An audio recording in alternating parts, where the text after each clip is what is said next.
पूरे विश्व में अशांति का माहौल बना हुआ है। अभी भी इजराइल हमास के पीछे पड़ा हुआ है पूरी तरीके से। गाजा में लगातार इजराइल के जो हमले हैं वो चल ही रहे हैं। इसी बीच हमास लगातार अब प्रयास कर रहा है कि कैसे भी करके युद्ध विराम हो जाए, शांति हो जाए, क्योंकि ये पूरी की पूरी लड़ाई शुरू ही हमास के द्वारा की गई थी। हमास एक आतंकी संगठन है।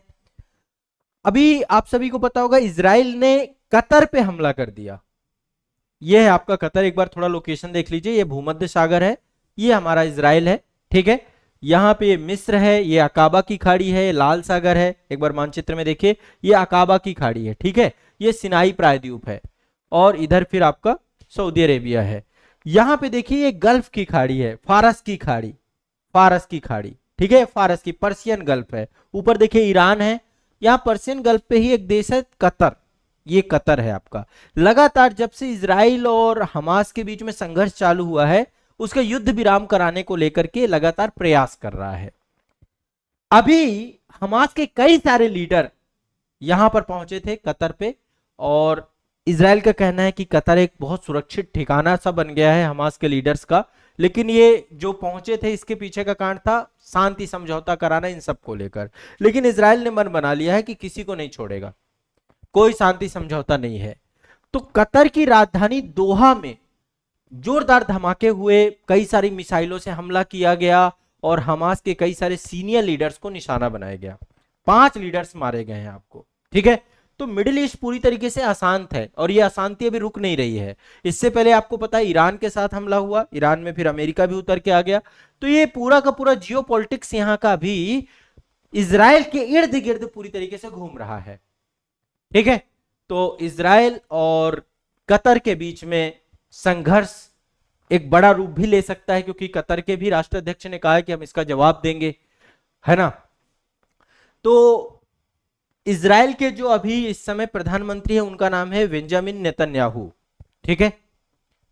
उन्होंने पूरी जिम्मेदारी ली है, और उन्होंने कहा है कि हम हमास को छोड़ेंगे नहीं, वो कहीं भी बात करेंगे, कहीं भी हमला करेंगे। लेकिन एक चीज समझनी चाहिए इजराइल को कि राष्ट्र की जो समस्याएं हैं, चुनौतियां, क्योंकि इजराइल भी एक बारूद के ढेर पे बैठा हुआ है। चारों तरफ से जो देश हैं, इजराइल को बहुत सारे देशों ने मान्यता भी नहीं दे रखी है। हमास जैसे यहाँ पे संगठन सक्रिय हैं।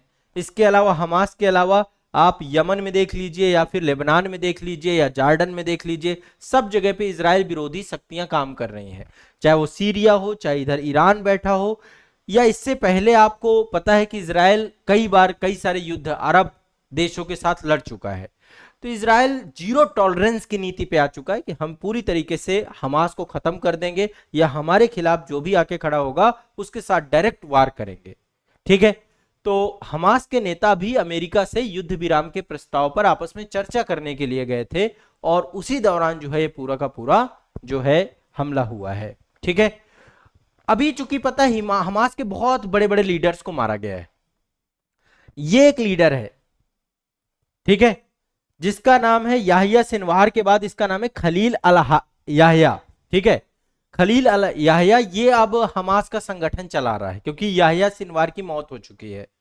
तो ऐसे में अब वो कोई भी जो हमास का नया लीडर बन रहा है, उसको पूरी तरीके से इजराइल खत्म कर देना चाहता है, ठीक है। तो इजरायली सेना के जो जनरल हैं, जिनका नाम है इयाल जमीर, उन्होंने कहा है कि विदेशों में जहां पर भी हमास के नेता पहुंचेंगे, हम उनको निशाना बनाएंगे, और हम पूरी तरीके से हमास को खत्म कर देंगे, कुछ भी नहीं छोड़ेंगे। तो अब ये युद्ध का विस्तार, अब देखिए आप समझिए, कतर गल्फ कंट्रीज में एक ऐसा देश है जो लंबे समय से इजराइल और फिलिस्तीन में एक मध्यस्थ की भूमिका निभा रहा है। और ऐसे में यदि कतर के ऊपर हमला हो रहा है, तो फिर आगे चल के इस क्षेत्र की शांति बहाली बड़ा मुश्किल हो जाएगी, क्योंकि सबको यही लगेगा कि जो मध्यस्थता करेगा वहां पे बातचीत होगी, वहां पे इजराइल के हमले हो जाएंगे। तो इजराइल को भी ये चीज समझनी चाहिए कि अब मुद्दे को बहुत जटिल न बना के चीजों को कूटनीतिक तरीके से सुलझाया जाए, है ना। तो ये एक बहुत महत्वपूर्ण जो है यहाँ पे स्ट्रेटेजिक डेवलपमेंट है। ये देख सकते हैं, ये कुछ हमले के बाद की तस्वीरें हैं, किस तरीके से पूरी की पूरी बिल्डिंग यहाँ पे तहस नहस हो गई है। और किसी के देश, संप्रभु राष्ट्र के ऊपर इस तरीके के हमले अपने आप में बहुत ही घातक हो सकते हैं। ये हमले की कुछ तस्वीरें हैं, जो इजराइल के द्वारा की गई हैं। ठीक है, तो एक खबर ये भी है। और इस समय देखिए पूरा विश्व, कहीं भी देख लीजिए, अभी फ्रांस में आंदोलन चालू हो गए, फ्रांस में भी वहां की सरकार के खिलाफ नेपाल की तर्ज में आंदोलन चालू हो गए। नेपाल पूरी तरीके से अशांत चल रहा है, फ्रांस में आंदोलन चल रहे हैं, रूस ने पोलैंड पे हमला कर दिया है। इस विषय को भी मैं अगले सेशंस में डिस्कस करूंगा। रूस ने पोलैंड में हमला कर दिया। अब समझिए, लगातार चारों तरफ युद्ध ही युद्ध सुनाई दे रहा है, चारों तरफ अशांति ही अशांति सुनाई दे रही है। पूरी तरीके से एक अराजक माहौल सा बनता चला जा रहा है। तो ये जो पूरी की पूरी स्थिति परिस्थिति बन रही है, ये कहीं ना कहीं पे सभी के लिए बहुत ही घातक हो सकती है। और इजराइल के लोग जो है वो भी अब बहुत ज्यादा परेशान हो चुके हैं लगातार कंटिन्यूअस। लेकिन इसमें बहुत बड़ा रोल अमेरिका का है। अमेरिका इस पूरी डिप्लोमेसी को अपने हिसाब से चलाता है। देखिए, अमेरिका बहुत अशांति का जनक है वर्तमान में। जहां भी अशांतियां आपको दिख रही हैं, उसके पीछे आपको अमेरिका खड़ा दिखेगा, चाहे वो मिडिल ईस्ट हो, है ना, या मिडिल ईस्ट के अलावा अन्य जितने भी देश हैं। भारत और भारत के संबंध अभी आप देखिए अमेरिका के साथ बेहतर नहीं है। चाइना के साथ अभी हमारे संबंध सामान्य हो चुके हैं। हमारे पड़ोस में भी आप देखिए पाकिस्तान को सीधा सपोर्ट करता है अमेरिका, सीधा डायरेक्टली सपोर्ट कर रहा है, अपने हितों को साधता है अमेरिका। चाहे आज अफगानिस्तान में देखिए वहां जो हाल है, सीरिया में देखिए जो हाल है, या इजराइल और ये वाले पूरे क्षेत्र में जो हालात है, या रूस और यूक्रेन के युद्ध के पीछे पूरी तरीके से अमेरिका खड़ा है। तो जहां पर भी हालात बड़े असामान्य लग रहे हैं, वहां पर आपको एक ही पावर मिलेगी। नेपाल में भी आज जो आप अराजक माहौल देख रहे हैं, वहां पे जितने भी सोशल मीडिया ऐप थे सारे अमेरिकन एप्लीकेशन है। तो आप समझ सकते हैं कि कहीं ना कहीं पे विश्व की जो महाशक्तियां हैं उनको उत्तरदायित्व तो लेना पड़ेगा, उनको जिम्मेदारियां लेनी पड़ेंगी कि हमें विश्व में शांति स्थापित करनी है। यूनाइटेड नेशन इसी उद्देश्य से बना था। और अशांति का माहौल यदि बढ़ता चला जाएगा तो फिर विश्व एक ऐसी दिशा में जाएगा, इससे बढ़िया सब कुछ छोड़ छाड़ के एक बार लड़ी लो, है ना, तृतीय विश्व युद्ध ही कर डालो।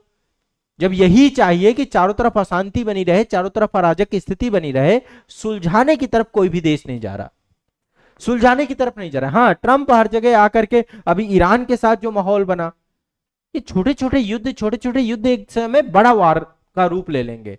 और यही स्थिति प्रथम विश्व युद्ध और द्वितीय विश्व युद्ध से पहले हुई थी। क्या तीसरे विश्व युद्ध की पृष्ठभूमि बनाई जा रही है? हर देश एक दूसरे के साथ जिस तरीके से अशांत होता चला जा रहा है, तो इससे क्या एक पृष्ठभूमि बन रही है? क्या आगे चल के गुटबाजी होगी? उस बात को भी सोचना पड़ के चलना पड़ेगा। और तब जाकर के वैश्विक जो डिप्लोमेसी है उसमें जो है निर्णायक सुधार रिफॉर्म लाने होंगे। तो ये एक अभी घटनाक्रम हुआ है, इजराइल के द्वारा कतर पे हमला किया गया है।